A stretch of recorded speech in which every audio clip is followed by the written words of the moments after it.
Assalamualaikum warahmatullahi wabarakatuh. Saya Gadis Malasari dari kelas TRI 2A NPM 2478210. Saya di sini akan membuat video hands-on yaitu pada lab 4.2.3 yaitu design a prototype of an AI application. Nah, di sini ada tujuannya juga. Di sini kita ada 3 tujuan. Yang pertama yaitu mempertimbangkan aplikasi IoT dengan teknologi AI atau machine learning. Yang kedua ada komponen desain yang diperlukan untuk aplikasi IoT dengan teknologi AI atau machine learning. Dan yang ketiga ada deskripsi proses dan operasi untuk aplikasi IoT dengan flowchart. Di sini ada background dan skenario-nya juga. Dengan semakin populernya perangkat IoT dan jaringan IoT, teknologi untuk perangkat IoT juga berkembang dengan pesat. Nah, perangkat IoT ini tidak lagi terbatas pada sensor dan aktuator. Nah, tetapi perangkat tersebut itu dapat memiliki AI atau machine learning yang bertindak atau berpikir sesuai dengan perubahan lingkungan. Dan di sini ada juga yang diperlukan yaitu hanya device yang terhubung dengan internet.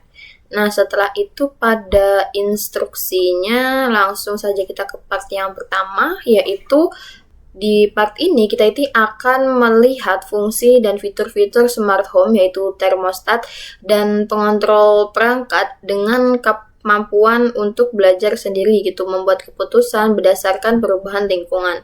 Dan di sini juga ada pertanyaan, sebutkan fungsi dan fitur untuk perangkat tersebut. Nah, di sini saya akan menjawabnya. Saya akan menjawab dulu. Yang pertama yaitu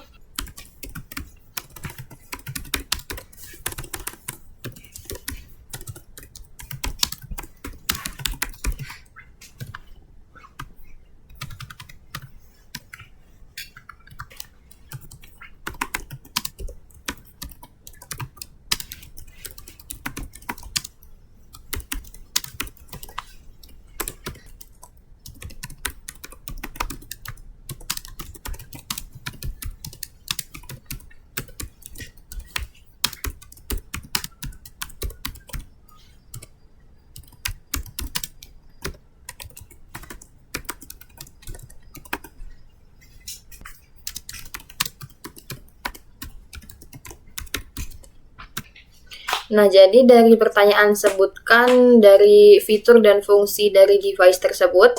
Ini di sini ada 3. Yang pertama yaitu memahami perintah manusia, yaitu contohnya seperti untuk menaikkan atau menurunkan suhu ruangan. Dan ini yang kedua ada secara otomatis menyesuaikan suhu rumah. Dan menyesuaikan suhu rumah ini, dia ini bisa lihat dari perubahan lingkungannya.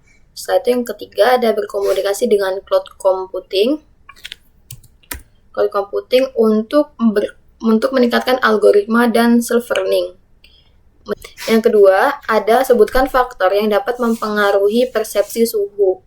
Jadi di sini saya akan menjawabnya terlebih dahulu.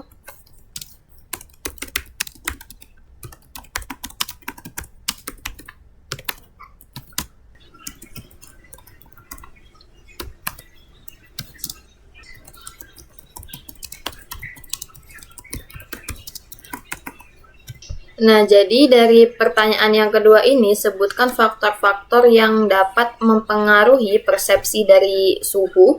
Nah, jadi di sini ada 3, saya menjawabnya, yaitu yang pertama suhu ruangan pada saat ini, dan yang kedua ada kelembaban, dan yang ketiga ada kedekatan dengan ventilasi udara.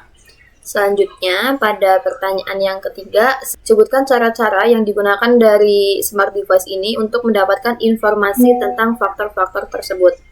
Nah, di sini saya akan menjawabnya yaitu pada jam internal, dan yang kedua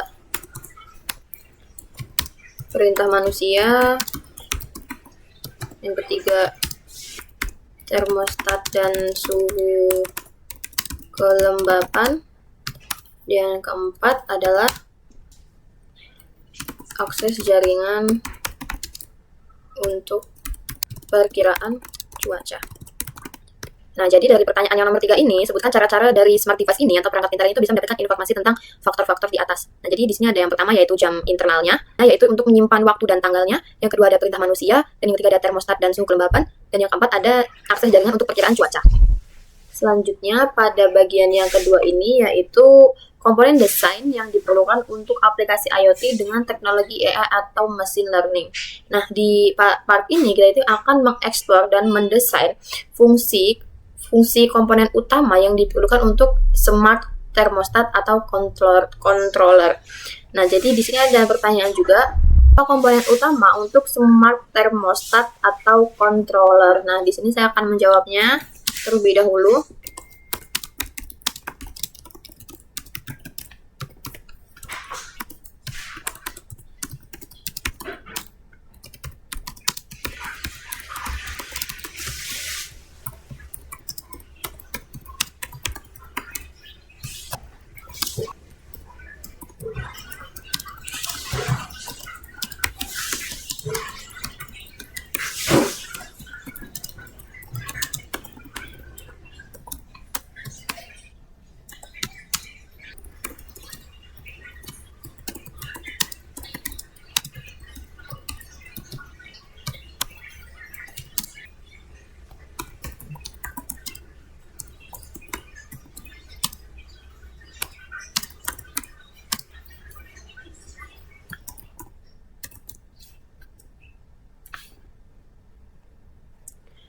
Nah, di sini saya akan menjawab pertanyaannya, apa fungsi utama dari komponen untuk smart thermostat atau controller? Yang jadi yang pertama ada sensor suhu dan kelembaban, yang kedua akses ke cloud computing melalui home gateway, yang ketiga mikrofon dan speaker untuk berkomunikasi dengan seseorang atau user, dan yang keempat mikroprosesor atau pengontrol yang digunakan untuk mematikan atau menyalakan atau on off unit AC.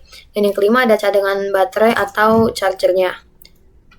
Yang pertanyaan selanjutnya, list the process and operation of the smart thermostat atau controller. Di sini saya akan menjawab terlebih dahulu.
Nah, jadi di sini saya akan menjawabnya. Yang pertama yaitu cloud computing memiliki model untuk suhu ruangan normal melalui analisis data.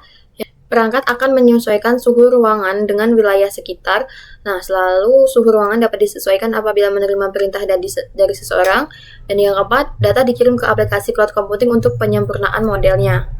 Lalu pada part yang ketiga yaitu deskripsi proses dan operasi untuk aplikasi IoT dengan flowchart. Nah, jadi pada bagian kali ini kita akan menggunakan flowchart untuk mendeskripsikan seperti pengumpulan data, analisis data, dan interaksi antar manusia, dan merencanakan untuk tindakan yang tepat. Nah, jadi kita akan menggunakan flowchart untuk bagaimana cara mengumpulkan data, komunikasi dengan AI atau machine learning di cloud computing, dan prosesnya. Nah, di sini sudah saya buat flowchart-nya, yaitu seperti ini. Yang pertama itu star, lalu dia sensor membaca suhu, kelembaban, cahaya, dan gerak. Setelah itu data dikirim ke cloud melalui Wi-Fi. Lalu model AI atau machine learning ini untuk menganalisis data. Dan AI mempelajari pola dan membuat keputusan. Lalu perintah dikirim ke perangkat. Misalnya aktifkan AC atau mematikan AC. Nah, setelah itu ada perangkat ini menyesuaikan suhu ruangan. Setelah itu menyimpan datanya dan selesai. Nah, setelah itu pada bagian yang kedua, jadi pertanyaan selanjutnya yaitu menggunakan flowchart untuk mengilustrasikan operation general smart thermostat atau controller. Nah, jadi di sini sudah ada diagramnya juga. Pertama itu ada start, yaitu prosesnya ini dimulai seperti mulai bekerja untuk memantau lingkungannya, dan lalu kedua dari temperatur, yaitu sensor suhu membaca suhu ruangan saat ini, dan kedua ada desert temperatur or reset, yang artinya jika iya, dia lanjut ke maintain current state. Nah, jika tidak, lanjut ke adjust heating cooling. Nah, setelah itu maintain current state yang tidak ada perubahan karena suhu sudah selesai, tetapi termostat ini tetap memonitor. Nah, lalu ada adjust heating or cooling ini. Dia ini sistem mengaktifkan pemanas atau pendingin untuk mencapai suhu target. Lalu start, yaitu sistem terus berjalan dengan loop pemantauan dan penyesuaian. Mungkin cukup video hands-on dari saya. Terima kasih, saya akhiri. Wassalamualaikum warahmatullahi wabarakatuh.